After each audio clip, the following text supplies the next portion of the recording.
예, 계속되는 말씀이라 좀 송구스럽기는 합니다. 근데 이 1절, 2절 말씀은 간단한 듯 보이면서도 참 귀한 말씀이길래 좀 더 잘 알았으면 좋겠다는 마음으로 거듭보게 됐습니다. 여기 보면 믿음으로 의롭게 된 사람들이 누리는 세 가지 축복, 우리가 보고 있죠. 그 스크린에 나오는 단어 하나하나 좀 살펴보시겠어요? 화평, 얼마나 중요한 삶입니까? 두 번째 은혜, 세 번째 소망인데 우리 정말 저것을 잊지 말고 살아내는 신앙의 삶 가졌으면 좋겠습니다. 은혜에 대해서 오늘 한 번 더 보기를 원합니다. 우리가 지난주에는 은혜에 물들자 이런 말씀 드렸죠. 오늘은 제목이 은혜가 삶이 될 때 이런 말씀으로 좀 같이 나누어 보려고 합니다. 제목의 뜻은 어렵지 않죠. 우리가 아는 은혜가 그래서 우리가 아는 정도로 끝나지 말고 은혜에 좀 더 깊게 들어가 물들었다면 결국은 우리가 가진 은혜가 여러분들의 삶에 나타나야 되겠다라는 그런 뜻을 가진 제목입니다. 내가 가진 은혜가 삶이 될 때 정말 내가 가진 은혜가 삶으로 나타나면 얼마나 좋은 일이 많이 나타날까요? 하나님께서 우리에게 구원을 주셨고 그게 은혜지요. 그리고 우리의 삶에 생명을 주셨고 우리가 가진 모든 것이 은혜라면 그것이 삶으로 나타날 때 글쎄요, 굉장히 아름다운 삶이 나타나게 될 텐데 오늘 그런 걸 좀 같이 다 잘 하시고 아시는 얘기겠지만 우리의 은혜가 삶으로 나타나기를 바라면서 오늘 말씀 좀 같이 보도록 하겠습니다. 먼저 은혜가 삶이 되면 굉장히 멋있는 일이 아주 좋은 일이 많이 벌어집니다. 은혜는 선물이죠. 여러분들 선물 받으면 좋으세요? 나쁘세요? 선물 받으면 좋아요. 어떤 선물이든지 선물인데 선물은 우리에게 기쁨을 줍니다. 근데 그 기쁨은 우리의 삶을 굉장히 넉넉하게 만들고요. 어떤 때는 애들처럼 우리 삶을 들뜨게 아주 기분 좋게 만드는 힘을 가지고 있죠. 그래서 관계가 참 좋아집니다. 기쁨이 오면 사랑과의 관계도 좋아지고 우리 신자들은 하나님과의 관계도 은혜가 내 삶에 깊게 들어오게 되어지면 그런 삶이 일어나게 되는 거죠. 그래서 삶이 참 아름다워집니다. 삶이 참 아름다워집니다. 굉장히 중요한 삶의 모습이죠. 삶이 거칠어지지 않고요. 아주 메말라지지 않고요. 내가 가진 은혜를 잘 알아서 내 안에 그게 녹아들면 삶이 아름다워집니다. 그러니까 여러분들 우리가 받은 은혜는 이렇게 막 사장시키면 안 됩니다. 나 좋은 걸로 그냥 이렇게 막 꾹꾹 집어넣어가지고 나만 좋은 것으로 끝나면 안 되고요. 그게 막 터져 나와야 돼요. 어디서요? 내 삶의 현장에서. 은혜가 얼마나 좋아요. 내 삶의 모든 걸 다 하나님이 허락하셨다고 하는 고백인데 그 고백이 내 삶에 터져 나와서 아름다운 꽃으로 향기로 만발하게 만드는 것이 은혜를 받은 자의 소명 아니겠는가 이렇게 생각이 되어집니다.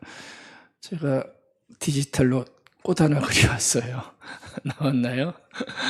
은혜는 저렇게 아름답게 꽃을 피워야 합니다. 꽃 피우라고 주신 선물이 뭐라고요? 하나님이 우리에게 주신 은혜, 내 삶, 내 생명, 나의 인생 그거를 우리는 꽃 피워야 할 것 같습니다. 여러분들 누가복음 15장에 보면 그 탕자가 나오죠. 탕자. 근데 우리는 이 탕자를 보통 남의 일로 보지만 사실은 하나님 앞에서 제가 탕자고요. 죄송합니다. 여러분들도 탕자십니다. 하나님 앞에서는 바로 그거를 누가복음 15장에서 너무나 아름답게 묘사를 해주고 있죠. 탕자 다 아시죠? 아버지 돌아가시지도 않았는데 돈 달라고 유산이에요. 이게 지금 같으면 그게 그럴 수 있지만 그 중동의 문화에서 살아계신 아버지 앞에 가서 돈 내놔. 이건 굉장한 불효거든요. 있을 수도 없는 일입니다. 근데 이 친구가 간땡이가 부어가지고 뭔 생각이 났는지 당돌하게 아버지한테 가서 내 유산 달라고. 아버지가 그걸 또 주네요. 왜 줬는지는 잘 모르겠어요. 이것도 생각하면 굉장한 묵상거리가 많은데 오늘은 생략합니다. 아버지가 그걸 또 선뜻 줘요. 아들이 그때는 또 신났지요. 그냥 거금을 받은 것 같아요. 그리고 막 나가서 외국인 것 같은데 흥청망청 썼던 것 같습니다. 쓸 때는 좋았겠지요. 근데 돈이라는 게 마를 수밖에 없죠. 들어오는 게 없는데 다 떨어지게 됩니다. 어떡합니까? 살아야지요. 그래서 비참한 몰골로 돼지 치는 데 갔다고 그러지요. 중동에선 돼지가 불결한 짐승입니다. 사람이 가서는 안 됩니다. 근데 돼지 치는 데 가서 돼지가 친구가 된 거예요. 돼지가 물 먹는데 얘는 그것도 먹을 게 없어요. 쥐엄 열매조차 먹지 못하는 아주 처량한 몰골의 신세가 돼버리지요. 여러분들 그 과정을 잘 생각해 보십시오. 그런 신세가 됐어요. 그러니까 살아갈 수가 없으니까 그래도 이 친구가 집 생각이 난 거예요. 아련하게 아버지 밑에서 편하게 살던 집 생각이 난 거예요. 그래서 돌아갈 결심을 하죠. 그러면서 대사 하나를 연습해요. 아버지한테 가서 이렇게 얘기하겠다. 그 대사가 누가복음 15장 18절 19절에 나와요. 아버지, 나 왔는데요. 내가 하나님과 아버지께 참 죄를 많이 지은 것 같습니다. 나는 아버지의 아들 될 자격이 없지요. 그리고 고개를 숙이고 들어가는 연습입니다. 대사를 연습해요. 나는 아버지 아들이라 나는 말할 수 없습니다. 참 말 잘해요. 아니, 아버지 이제는 내가 돌아왔으니 아들로 생각지 마시고 그래서 집에서 일하는 일꾼 정도로 여겨주시고 이제 그만 나를 다시 밉지만 받아주십시오. 이런 대사 연습하고 아마 가게 됐던 것 같아요. 그러니까 무슨 얘기입니까? 죄값 치를 테니 봐달라, 살려달라. 이게 사실은 세상의 방식이죠. 세상은 다 이렇게 돌아가요. 잘못하면 용서, 대가 치러야 되고 세상의 방식, 그거 지금 아버지한테 얘기하겠다는 거예요. 그래서 돌아가지요. 근데 아버지는 어떡하나요? 아버지는 어떡하나요? 이런 방식을 아버지는 다 버리죠. 아들이 저 멀리서 돌아오는 것을 먼저 봅니다. 아버지가 달려나가네요. 그리고 목을 끌어안고 입을 맞추죠. 뭐가 예쁘다고요? 이거 후레자식 아닙니까? 후레자식 아닙니까?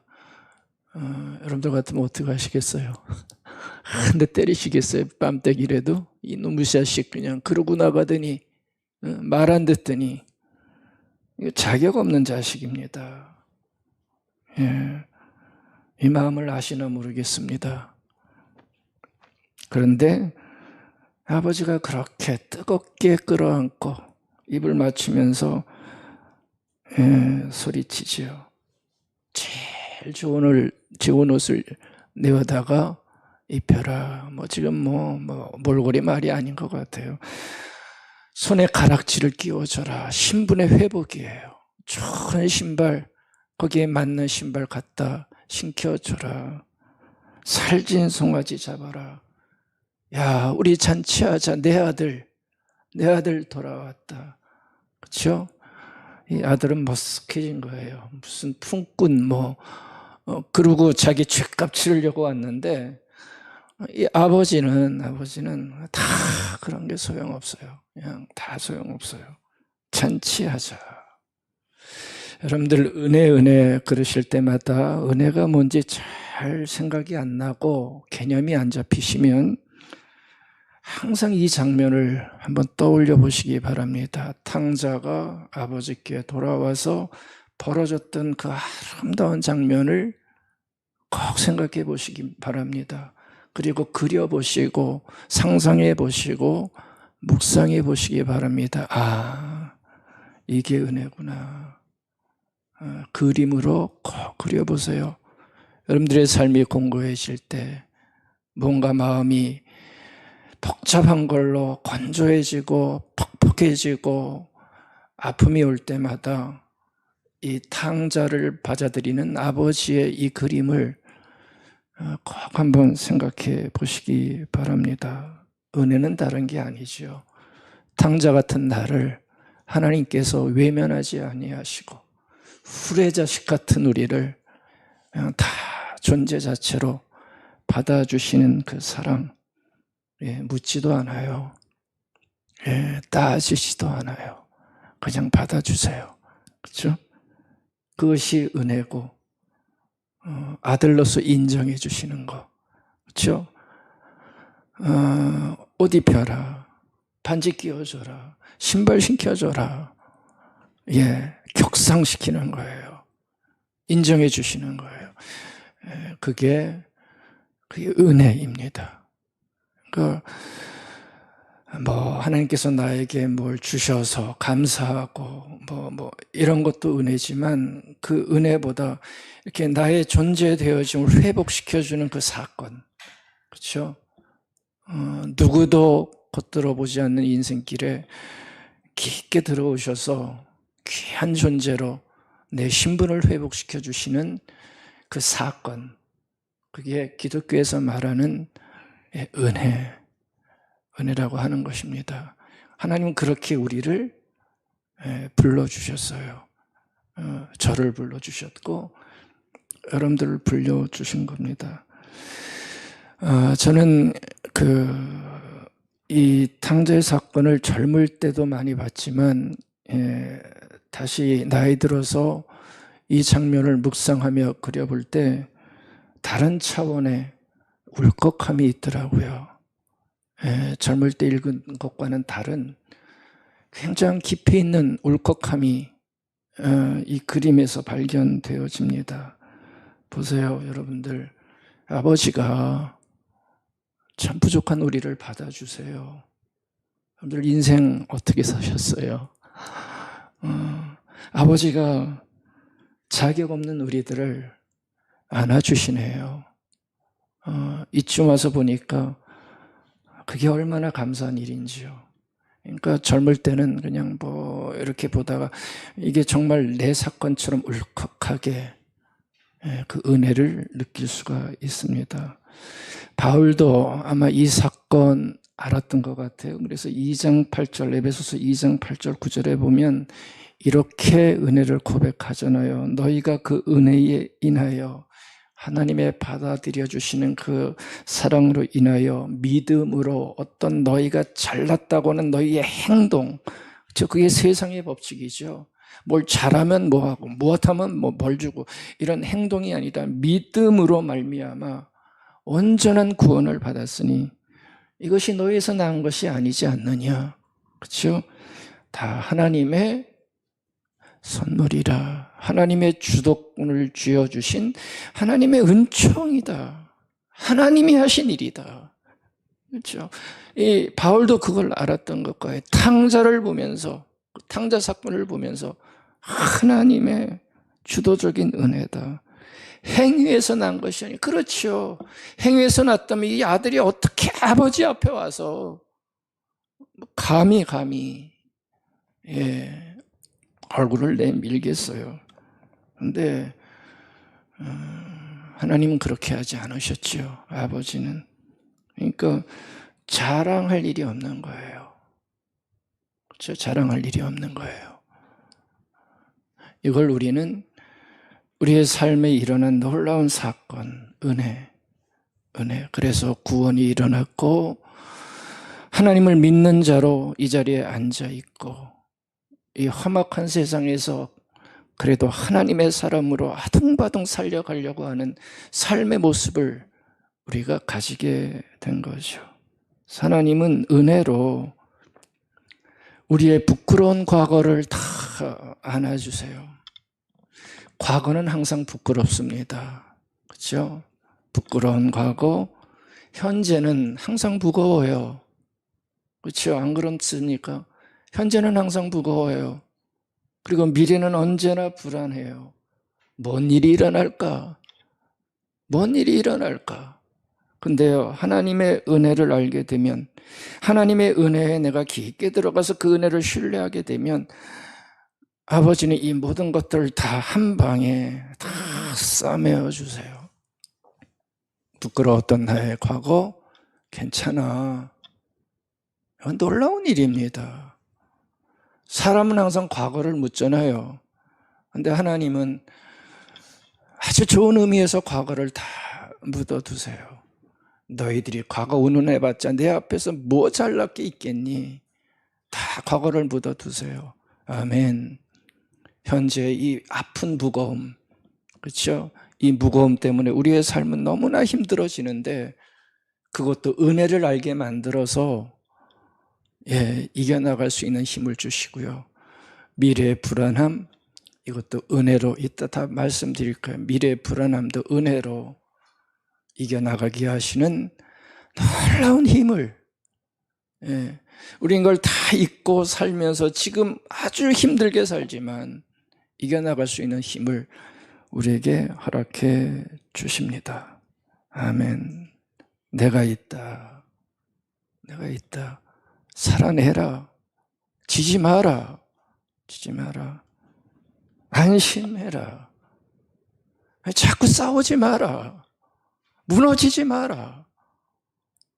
그 은혜로 우리에게 도전하시는 거예요. 내 은혜가 있으니 그걸 봐라. 여러분들 볼 수 있기를 바라겠습니다. 그 얘기하세요. 여러분들 우리가 은혜를 깊이 알면 할수록 이 은혜는 우리를 가만두질 않아요.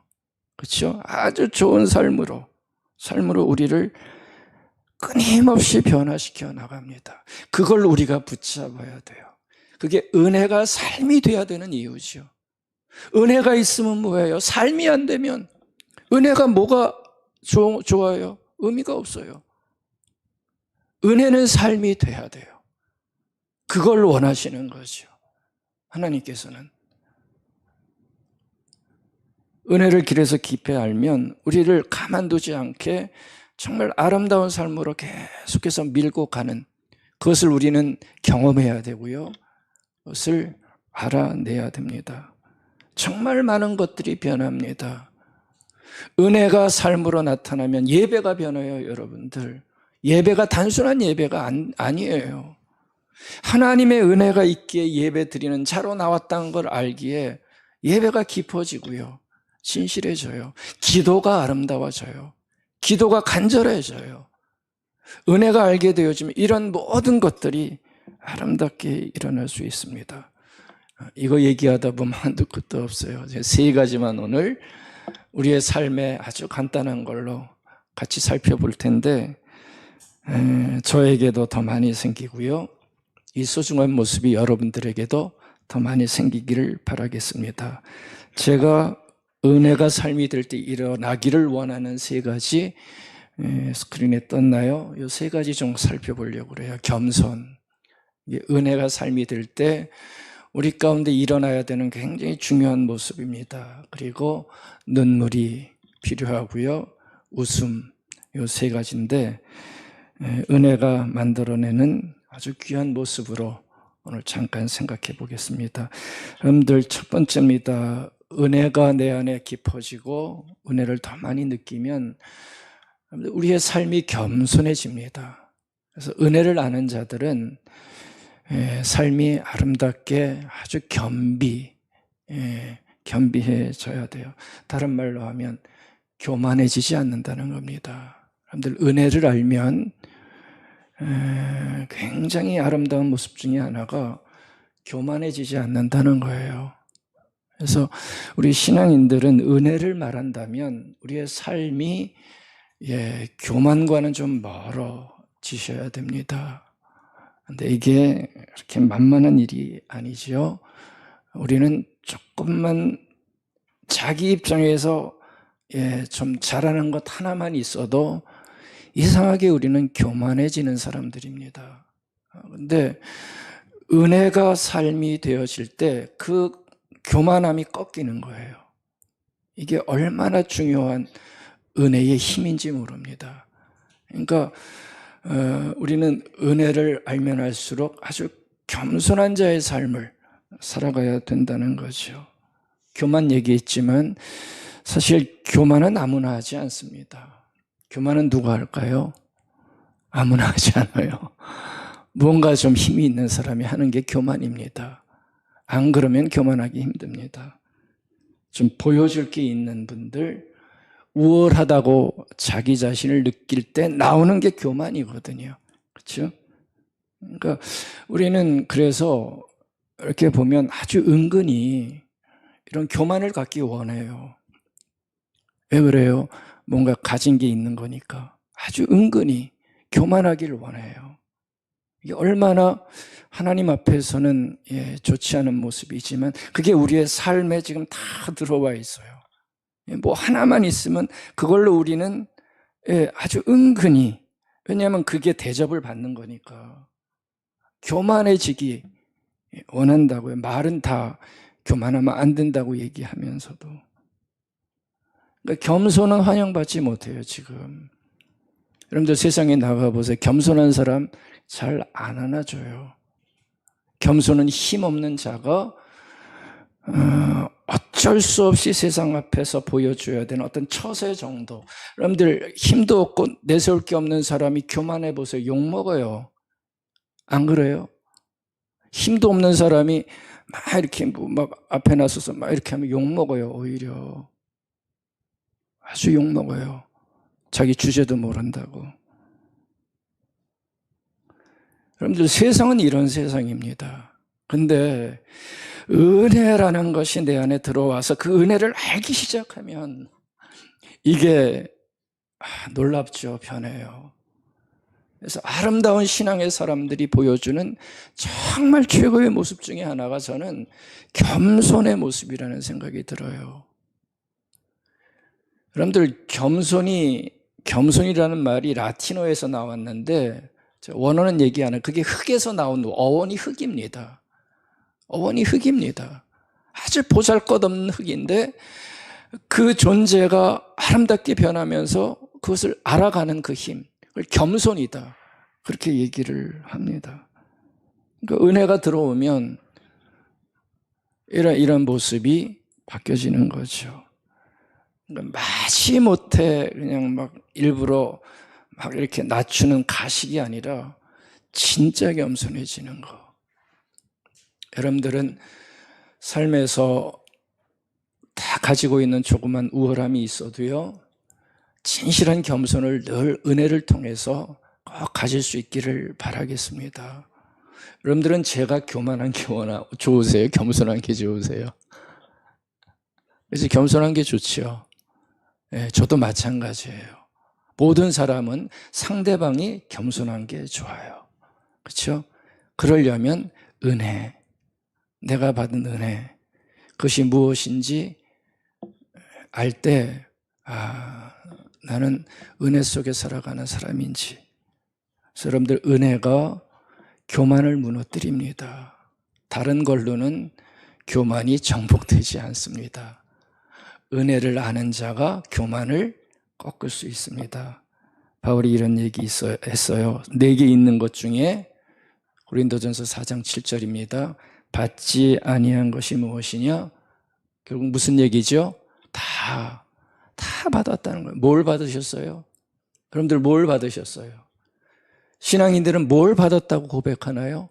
여러분들의 생명 자체, 여러분들의 존재 자체, 여러분들의 구원, 하나님의 나라, 천국, 상상할 수도 없는 것을 하나님은 우리에게 물질이 아니라 이런 것들을 받게 하셨다는 거예요.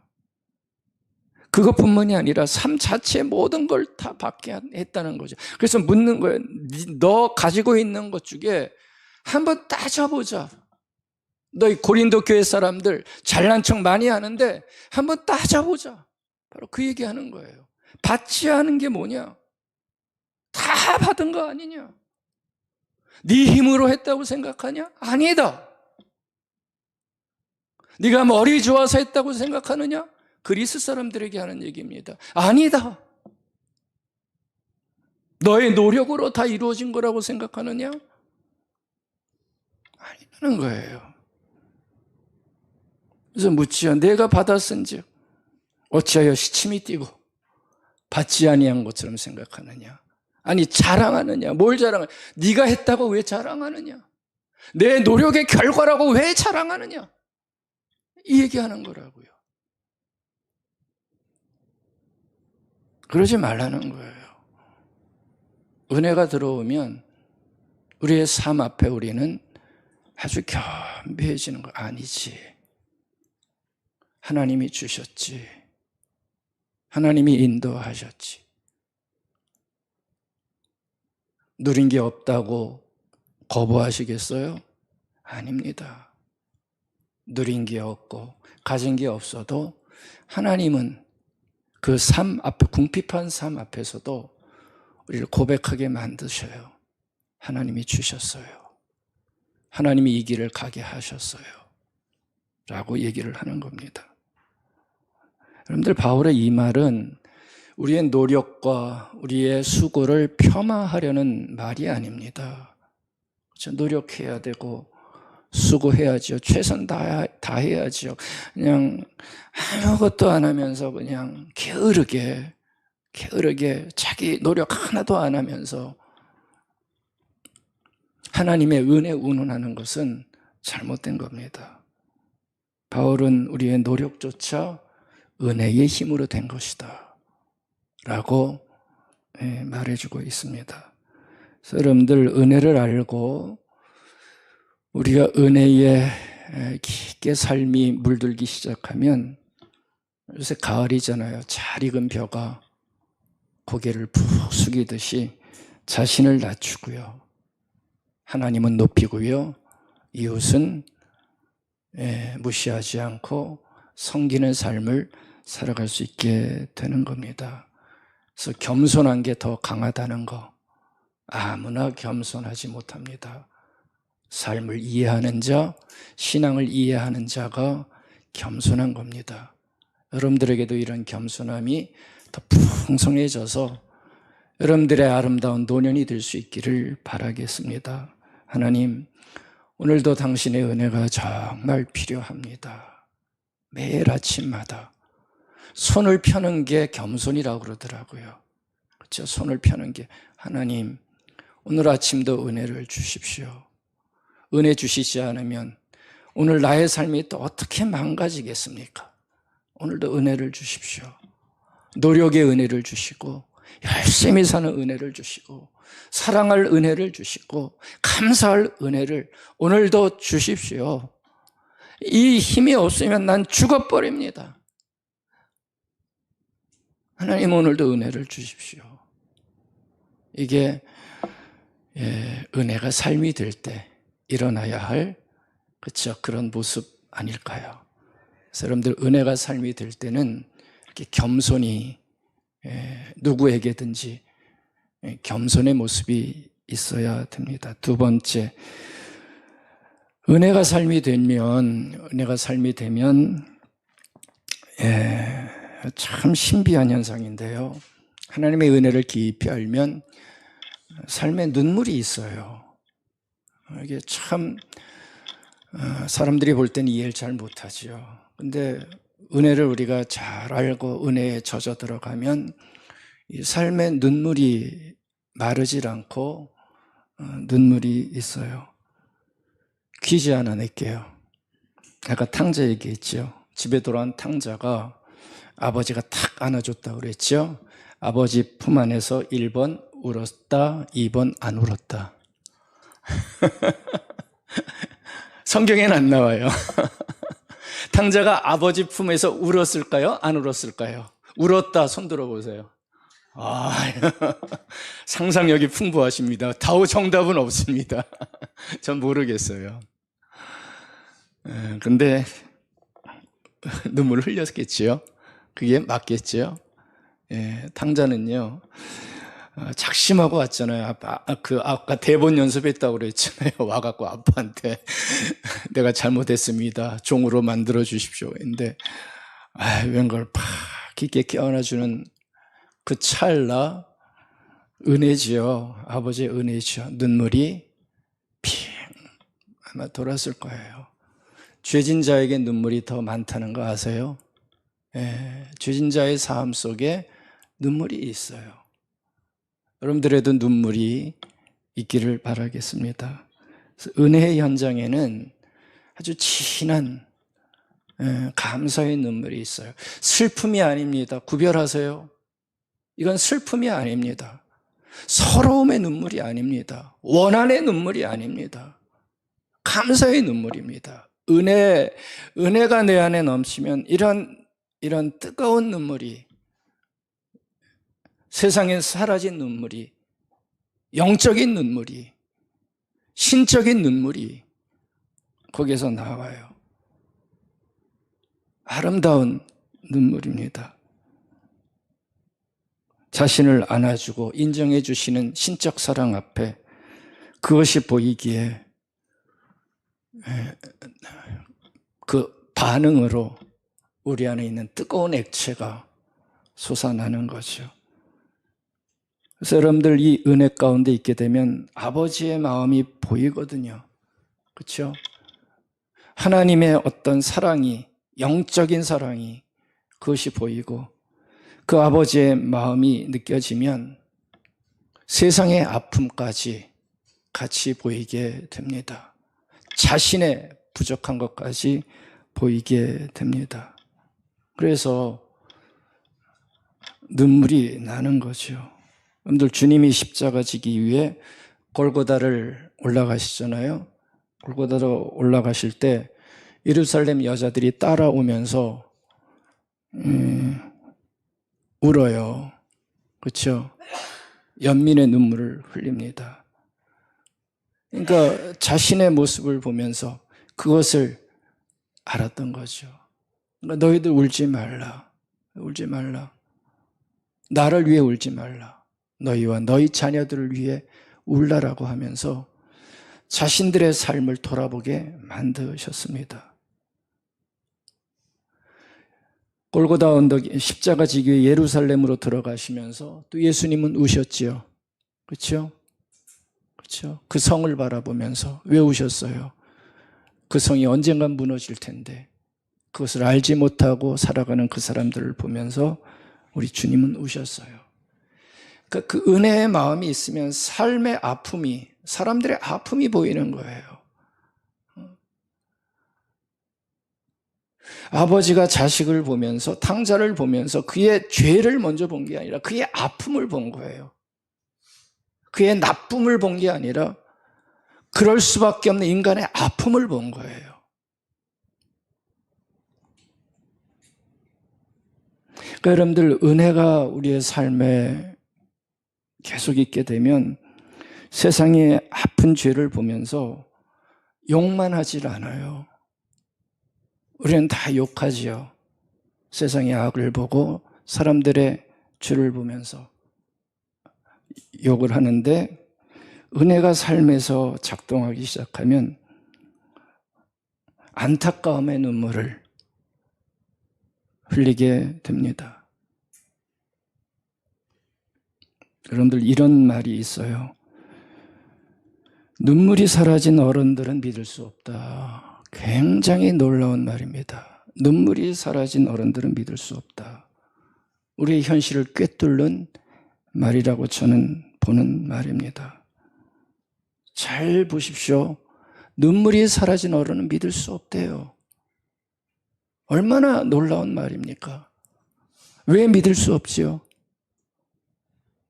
왜 눈물이 사라진 어른은 믿을 수 없나요? 자기밖에 없기 때문에 그런 거죠. 여러분들, 눈물이 사라진 사람들은 타인을 보지 못한다고요. 자기밖에 보지를 못해요. 그러니까 공감도 없고요. 자기 반성, 자기 성찰도 하나도 없어요. 자기만 알아요. 자기 편만 알아요.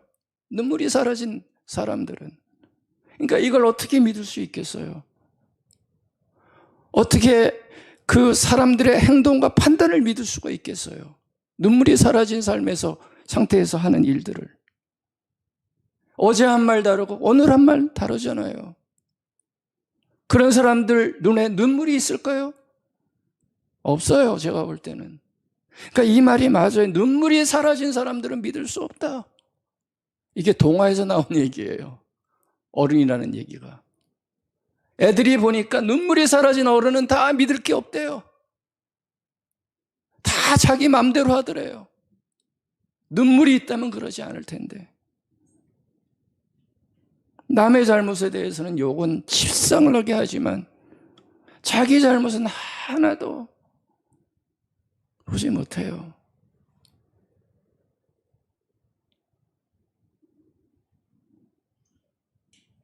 비유하면 눈물이 사라진 정치인, 여러분들 믿지 마십시오. 자기 편이든 남의 편이든 믿지 마십시오. 눈물이 사라진 목사 신뢰할 수 없어요. 가식이에요, 가식. 한밤중에 자신의 자리에서 진한 눈물을 흘리는 그 눈물의 씨앗이 많아져요. 제가 볼 때는 이 땅이 치유되지 않을까, 그런 생각이 드는데 여러분들은 어떤지 모르시겠어요. 일제를 거치고 유교를 거치고 험난 시절을 거치면서 작은 교회당 그 의자도 없는 그 다다미 거기에서 눈물 흘려가며 흘렸던 그 눈물의 자국이 사람들에 있을 때 우리가 살아났던 것처럼 이 눈물의 흔적이 없으면 우리는 아직 더 고생을 해야 될 것 같아요. 눈물이 사라진 어른은 믿을 수 없다. 명언입니다. 여러분들의 눈에 눈물이, 은혜를 아는 자의 눈물이, 그래서 이 땅을 바라보는 그 눈물이 하나님의 사람들에게 있기 시작하고 이 땅의 사람들에게 번지기 시작해야 저는 치유가 일어날 수 있다고 생각합니다. 그래서 여러분들, 은혜의 상태를 확인하는 방법 중에 하나가 눈물인 것 같아요. 내가 얼마나 은혜 가운데 살고 있나, 하나님을 의식하며 하나님의 사랑에 감사하며 살아가고 있나. 악어의 눈물이 아니라면 눈물은 은혜의 상태를 알아보게 하는 중요한 바로미터라고 생각됩니다. 한번 재보시기 바랍니다. 여러분들의 지금 은혜가 어떤 상태에 있는지, 어떤 상태에 있는지. 다른 건 다 잘하는데 눈물이 없는지, 주르르 흘린 눈물의 기억이 얼마나 있는지. 서러움의 눈물이 아니라니까요. 이런저런 아픈 인생을 겪어가면서 하나님 앞에 조용하게 무릎 꿇고 이 아픔을 내려놓고 자신의 삶에서 일어나는 억울한 일들을 앞에 놓고 하나님의 은혜를 구하면서 울었던 기억이 얼마나 있는지 한번 재보시기 바랍니다. 시편 126편 5절, 눈물을 흘리며 씨를 뿌리는 자는 기쁨으로 거두리로다. 이 말씀 믿으세요? 믿으세요? 우리 하십시다. 안 해도 돼요. 근데 하고 싶으면 하세요. 그러면 뭐가 나올까요? 기쁨이 나와요. 여러분들 마르지 않는 눈물이 나를 살리고요. 여러분들의 가정을 살리고 이 세상을 살립니다. 역설이지만 기쁨은 눈물에서 시작됩니다. 눈물을 흘리며 씨를 뿌릴 때 기쁨이 나온다는 거 우리 기억하십시다. 아멘. 세 번째, 은혜가 내 삶에 있게 될 때 웃음이 있습니다. 웃음이 있습니다. 웃음이, 은혜가 삶이 되면 하나님의 은혜를 내가 많이 깨닫고 느끼고 감사할 때 또 하나 우리의 삶에 나오는 현상이 웃음입니다. 그러니까 은혜는 눈물도 주고 웃음도 줍니다. 그러니까 은혜를 받고 은혜가 내 삶에 이루어지면 이런 거예요. 울다가 웃다가 웃다가 울다가 동네 서기로 다니면 미친 XX 그러죠. 아주 이상한 현상이 나타나요. 은혜가 주는 삶의 모습입니다. 울다가도요 다시 웃기 시작해요. 그렇죠? 웃음이 우리 안에 있게 되는 거예요.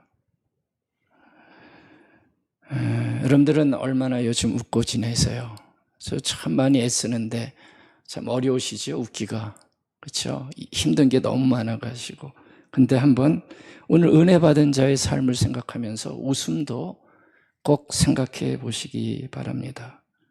작은 웃음 하나가 내 삶의 디딤돌이 돼서 살아갈 길을 열어준다면 웃음은 굉장히 중요한 삶의 모습이 될 겁니다.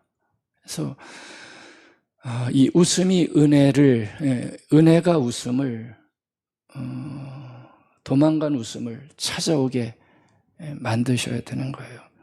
사람이 웃으면 악마는 힘을 잃는다라고 얘기합니다. 이것도 말이 멋있죠? 사람이 웃으면 악마는 힘을 잃는다. 웃지 않으면 악마가 어떻게 될까요? 여러분들을 장악합니다. 꼭 명심하십시오. 웃지 않으면 악마가 힘이 드세가지고 여러분들을 묶어버린다고요. 이게 쉽게 나오는 얘기가 아니고 영적인 얘기입니다, 이거는. 근데 웃으면, 주 안에서 주시는 웃음을 웃게 되면, 그 마음을 갖게 되면 악마가 힘을 쓰지 못한다는 거예요. 여러분들 이게 사실이라면 웃음을 찾아와야 돼요. 웃을만 한 거예요. 근데 우리는 항상 그렇게 얘기하죠. 웃을 만한 일이 있어야 웃지요. 항상 그 얘기하다 안 웃지요. 기쁨을 잃어버리지요. 웃을 만한 일이 있어야 웃지요. 맞아요. 웃을 만한 일이 별로 없어요. 근데요. 하나님은 그런 우리에게 기쁨을 통해서 그 어려움을 이겨나가기를 원하신다는 거죠. 그러니까 웃을 만한 일이 있어서 웃는 게 아니라요. 사람들 그러지, 웃고 보니 웃음이 생기더라. 이런 얘기하는 이유가 있는 겁니다. 그러니까 웃을 일이 없다고 자꾸 포기하지 말고, 인상 쓰면서 살지 말고, 그냥 이러고 살다 말지, 이런 얘기만 자꾸 하지 말고 웃음을 만들어내야 돼요. 사람이 특히 나이 들면 웃지 않는다고 그러잖아요. 경직된다고 그러잖아요. 웃음도 없고. 그거 우리가 벗어나야 돼요. 근데 감사하게도 우리에게는 웃음을 만들 수 있는 힘이 있단 말이에요. 웃음을 만드는 힘이 뭐지요? 웃음을 만드는 힘이 뭐예요? 복음이라고요, 복음. 복음의 뜻이 뭐라고 그랬죠? 기쁜 소식. 그 기쁜 자가 들어가잖아요. 복음이 웃을 일이 없는 우리에게 웃음을 만들 수 있는 힘을 주는 하나님의 놀라운 선물이죠. 복음을 주셔가지고, 이 복음을 가지고 웃음이 없는 세상에 너희들이 웃음을 만들어내고 웃음을 창조해내고, 이 복음이 주신 기쁜 소식을 너희들의 삶에 간직해내라. 왜 기쁜 소식을 가졌다고 하는 신자들이 왜 이렇게 다 죽어가는 삶을 사느냐? 그러지 말고 이 복음의 놀라운 은혜를 가지고 우리는 넉넉하게 기쁨을 누리는 삶을 만들어가야 되고 살아가야 된다라고 우리는 이해해야 됩니다. 복음은 은혜입니다. 우리에게 주신 놀라운 그 은혜는 웃음을 줄 수 있는 힘이 있는 거예요. 여러분들, 탕자는 아버지의 품 안에서 눈물을 흘렸지만 아버지가 베푼 잔치에서 눈물이 아니라 뭘 되찾았을까요? 웃음을 되찾았겠죠. 아멘. 눈물이었지만 결국은 되찾은 건 웃음이었다고요. 뭐로요? 주신 은혜로. 주신 은혜로. 그러니까 우리도 그 은혜 생각하면서 웃음을 되찾았으면 좋겠어요. 예, 되찾았으면 좋겠어요. 웃음을 뺏어가는 게 얼마나 많은지 모르겠어요. 매일매일마다 걱정, 근심, 두려움, 사고, 사건, 항상 웃음을 빼앗아 가요. 그럴 때마다 우리는 이 은혜로 웃음을 되찾아오는 소명을 가져야 된다고요. 복음은 믿는다고 그러면서 세상의 사건 앞에 우리가 맨날 엎드러져서 쭈그러지고 산다면, 그렇죠, 하나님 대접하는 게 아닐 거예요. 그래서 은혜가 삶이 되면 우리는 분노와 화가 아니라, 그렇죠, 잔잔한 웃음이 내 안에 퍼져 나가게 만들어 나가게 해야 됩니다. 여러분들, 웃음이 없으면 반대가 나올 수밖에 없어요. 뭐가 나와요? 그렇죠? 화가 나와요. 분노가 나와요. 웃음이 없는 곳에는 항상 반대, 화가 나오고 분노가 나와요. 사사건건. 우리의 모습이 아닌 거예요. 그러니까 은혜를 우리는 더 깊게 알아야 되는 이유가, 분노가 많고 참음이 없는 세상 살아가면서 우리는 잔잔한 평화를 복음을 통해서 확인해야 되고, 하나님이 주신 은혜를 가지고 그것을 이겨나가게 만들어야 되는 겁니다. 우리에게 웃음이 있는 이유는 하나님 아버지를 신뢰하기 때문에 우리에게 웃음이 만들어지는 거예요.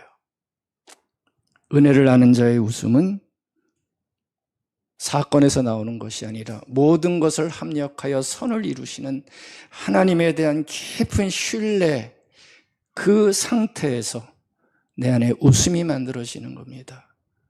하나님을 향한 신뢰가 없는데 어떻게 웃을 수가 있나요? 그런데 웃음은 은혜를 주시는 그 하나님을 생각하며 하나님 신뢰할 때 우리에게 웃음이 만들어지는 거예요. 세상이 알지 못하는 평안과 안식과 기쁨을 합력하여 선을 이루신 하나님을 깊게 묵상하면서 끝끝내 나를 지켜주실 하나님에 대한 신실한 확신을 가지고 어떤 것도 나를 무너뜨릴 수 없다고 하는 마음의 믿음을 가지고 우리의 삶을 만들어 나가게 되는 거죠. 그때 웃음이, 잔잔한 웃음이, 뜻깊은 웃음이 우리에게 만들어질 줄 믿습니다. 빌립보 감옥 깊은 어두운 곳에서 바울과 실라가 뭐 했다고 그랬죠? 진통 얻어맞고 그 깊은 밤에 바울과 실라가 어떻게 했다고 그랬어요? 하나님 원망했다고 그랬어요? 하나님 욕했다고 그랬어요? 아니죠. 뭐 했어요? 찬송했어요. 그렇죠? 아름다운, 우리가 볼 때는 아름다운 장면입니다. 다른 사람들이 볼 때는 미친놈이지만 우리가 볼 때는 너무나 아름다운 승리의 찬양입니다. 찬양을 해요. 그렇게 얻어맞고 언제 죽을지 모르는데, 근데 그 찬양으로 뭐가 열렸다고 그랬어요? 옥문이 열려요. 옥문이 열려요. 그리고 나와요.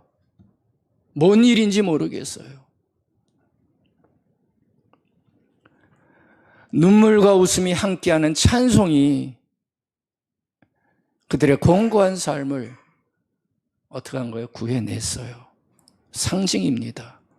여러분들도 화만 내지 마시고 공부할 때 쓰러지지 마시고 찬송하시기 바랍니다. 한밤중에 찬송하시기 바랍니다. 가정에 찬송이 있으면 하나님의 은혜가 있을 거예요. 그래서 은혜는 최악의 상황에서 최선의 하나님을 바라보게 하는 힘을 줍니다. 그러니까 은혜가 내 안에 더 깊게 살아나야 돼요. 최악의 상황에 무너지지 않는 힘을 우리에게 주십니다. 상반된 단어 두 개가 합쳐져서 아주 멋있는 말이 한국어 단어에 있어요. 이 단어 가르쳐드리고 마칠게요. 무슨 얘기냐면 웃다, 그 다음에 죽다. 이상하죠? 아주 상반된 말이 합쳐져 가지고 웃다 죽다. 웃다 죽다. 무슨 말인지 아시겠어요? 참 멋있는 말입니다. 여러분들도 웃다 죽으시기 바랍니다. 우리는 웃다 천국 가는 것이지만 여러분들 굉장한 의미가 있어요. 우리에게 웃다 죽다. 인상 쓰다 죽지 마십시다. 인상 쓰다 죽지 마십시다. 노년의 삶일수록 이게 더 살아있으면 좋겠어요. 웃다 죽다. 우리는 웃다 죽어야 돼요. 왜요? 영원한 본향이 있기에. 걱정 많고 두려운 거 많지만 합력하여 선을 이루신 하나님이 허락하신 우리의 최종적인 역사가 있기에 하나님의 명의를 걸고 우리에게 허락하신 삶이 있기에 우리는 무너지지 말고 웃다 죽을 수 있는 이런 배짱이 있어야 될 것 같습니다. 우리 모두 다 웃다 죽으시기 바라겠습니다. 말씀 맺히겠습니다. 맺겠습니다. 은혜가 삶이 될 때 일어나는 간단한 모습 3개 봤어요. 첫 번째가 완악한 게 아니라 아주 부드럽고 겸비한 마음, 은혜를 가지고 사람들에게 겸손한 아름다운 모습 꼭 보여주시기 바랍니다. 두 번째, 눈물이죠. 감사와 감격의 따뜻한 눈물 꼭 흘리셔서 이 눈물이 씨앗이 돼서 여러분들의 삶의 난제들을 꼭 해결하시기 바라겠습니다. 세 번째, 웃음입니다. 하나님을 신뢰하는 데서 오는 넉넉한 믿음 가지셔서 웃음이 잃어버리지 않는 아름다운 삶 살아갈 수 있기 바라겠습니다. 아멘.